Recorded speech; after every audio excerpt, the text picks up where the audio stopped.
Update lang tayo mga chong, no? Nagsalang tayo ngayon ng mga ating mga beta para breeding.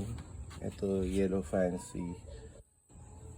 Dito is a half moon na super black, super red. Yan, super red natin.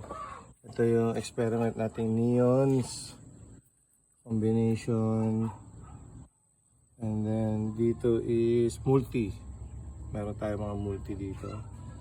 And then dito sa kabila yung mga naisalang ko na kahapon. Nandito yung mga ating mga talagang priority na sinalang. So ito, naka VIP sila sa Sogo. Sogo VIP. So ito yung Hellboy galing kay Bosek, Palawan. Napanalo na natin ito sa auction. Ayan, Hellboy, Red Hellboy. Ito FCCP all day line. Tagal ko nang hawak to ng linya ni paring Nico Hernandez. All day line tong FCCP. So, balik natin sila.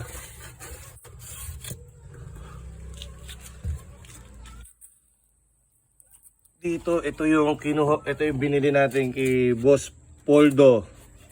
So meron tayong Leona lines, dalawang pares yan. So ayun, nagpisa na siya. Naistorbo ko pa, sorry. Nagpisa ko pa. Ito yung nanalong first placer na FNF. Breed na natin. Line breeding to mga chong. Ni Leonel, Boss Leonel.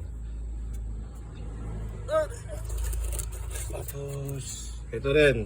Ito yung isa sa mga kukuhanan natin ng sana makapaglabas ng pang laban natin sa show. Boss Leonel din to. All Leonel lines din to ni Boss Poldo.